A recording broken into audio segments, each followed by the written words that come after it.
What up, everybody? You're now tuned into Difficult People Chronicles. I'm seriously focused, Johnnie. Today's episode is called Your Money Matters, and it's a Q&A. So it's Your Money Matters, a Q&A, house hunting drama. Johnnie, my husband and I are looking for a house. It is a lot of work. It's mind bothering. My realtor is my husband's cousin, and I feel like he is only looking out for his payment. Every time I express my dislike on how things are going, layout of the house, location, fixtures, years of the roof, boiler, even ask questions as a buyer should, he gets mad and makes it seem like I don't know what I'm talking about.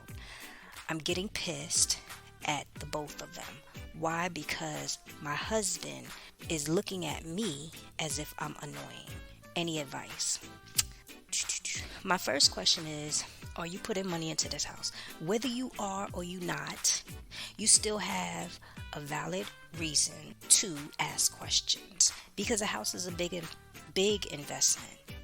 If you are putting money into the house now, I'm just saying this. Me personally, I wouldn't do anything with my money that I don't feel comfortable doing. Meaning, if his cousin is all about money, all about himself, all about whatever, then he will try to stick y'all anywhere. Sometimes people are fake loyal. Meaning, he's only loyal to people who has what he wants. So he gonna stick y'all anywhere. He'll stick y'all in a can of tuna with an antenna in a separate room. Trust me. You are entitled to ask questions even if you are not buying. Because this is a house you're gonna come home to. You wanna build a future with your husband. You want peace and serenity. You wanna be able to close the doors. And God forbid, if the house falls apart as soon as you move in, you will be hearing your husband complain, curse, and cry. Trust me, a large percentage of divorces is over financial issues. And understand this. If you, God forbid, buy a lemon, you're going to have the hardest time in the world selling it because you'll get someone that comes along, say a buyer, and they're going to be on point. And they're going to be like, I don't want this. Nope, next house. And you don't want to be stuck with something that's just not livable. We see this all the time on the news. People buying just properties that's just a lemon, and then they try to back out of the deal. Me personally, I wouldn't invest in anything, like I said, that I don't feel comfortable with. Number 2, sit down with your husband, and this should be done when the two of y'all are not looking, y'all have downtime, and have a conversation with him. Be calm about it. Just say I have some concerns. Number 3, make him aware of all the details and the concerns. And I would say bring someone in who already has a house, a third party, to sit down and have a conversation with your husband. Because, people are funny. Sometimes they don't always listen to the person closest to them, especially if you make sense. And that's why some people spend a lot of time doing damage control when the damage is already done. Number 4, I try not to use people that I know all the time, meaning the realtor. It is rare, I would say. There has been a few occasions that I did use someone that I know. I find that the person I know will look out for me, but that doesn't necessarily mean the person they recommend will.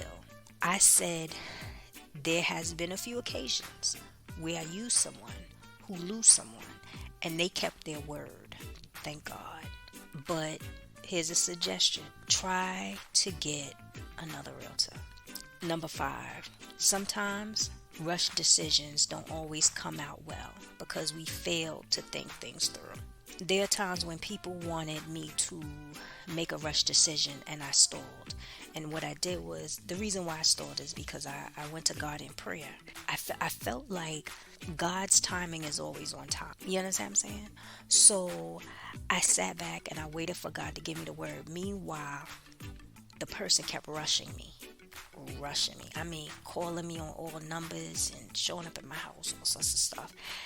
And I still didn't go in because I didn't feel right. Like my gut feeling was telling me something every time that person called. I was getting nervous. I was jittery, everything. And finally, they went ahead and did whatever without me. In the end, their whole situation went left without me. Thank God I didn't go in. It's a sad situation that it happened the way it did, but hey, I thank God I didn't go through with it. And then they got mad at me. Why? Because they were in a situation where it was just a bad business decision and I didn't move forward. But now that person was in that situation by themselves. And I had concerns. I didn't care if that person was the person's brother. I was just like, that don't make no sense. Why that person want all that information? What am I gonna get? I need paperwork. You showing me things you can't even explain to me.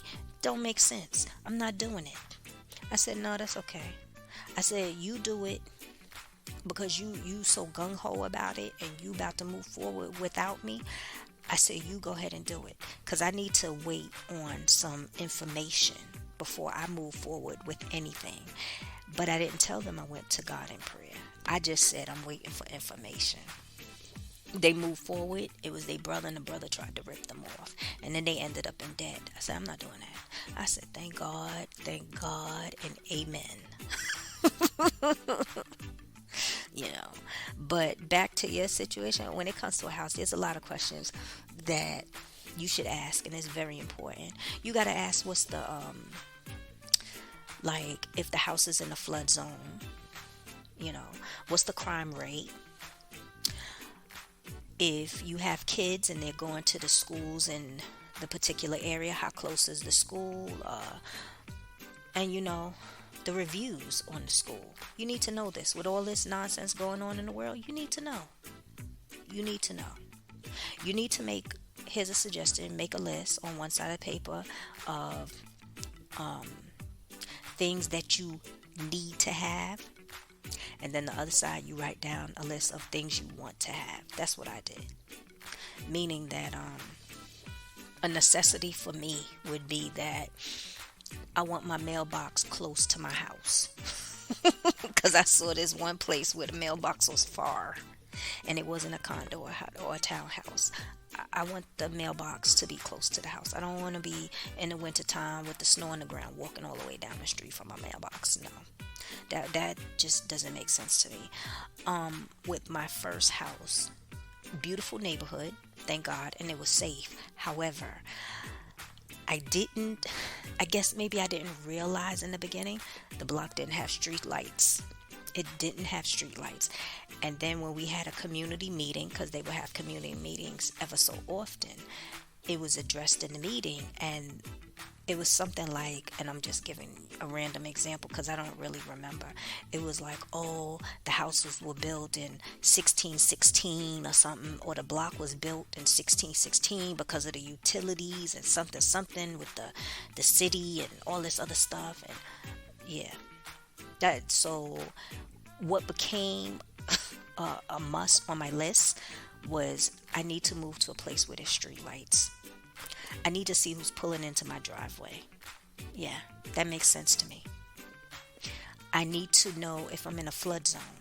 And the reason for the flood zone is because I remember going to look at a house in Yonkers, and it was North Broadway by the hospital, and it was a beautiful house, beautiful landscaping and everything.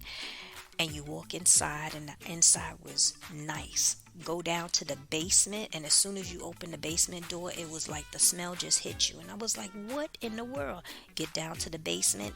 There was a ring around the whole room, and it was like a little bit below my knee. I said, that's not good. So I jumped on the phone and called someone that I could ask questions, you know, when it comes to buying houses. And the person said the water pump. So I asked the realtor, I said, is there a water pump? And he said, oh, you know, yes, this house has a water pump. He checked the papers and he says the water pump, something or another. And he said that they're doing renovations. That's not my when is the renovations going to be done? Because it doesn't look like they're doing anything down here. He couldn't give me any answers. He was like, I'll get back to you. No, I will get back to you because I'm not buying this house. It was nice though. It was beautiful. But you need to know about the flood zone. And then another thing that was strange to me is that the house was kind of on a hill. So I just couldn't figure out how the water got into the basement. So your concerns is valid. Like, you have to ask these questions. A house is a big investment. And like I said, you don't want to buy something that could be a potential lemon and then you be kicking yourself like, I shouldn't have did this, because it's going to be the hardest thing when you say enough is enough and I don't want this house anymore to go sell it. You're going to have the hardest time trying to sell it, because the next person that comes along that's a buyer is going to be on point and they're going to be like, no, there's too many things wrong with this. Yeah. So that's a suggestion for you, because a lot of times realtors will try to sell you something and they're supposed to disclose a lot of things. Like if there's certain things wrong with the house, they're supposed to disclose it. It's part of the contract, but not all the time they do. And then not all the time people know their rights.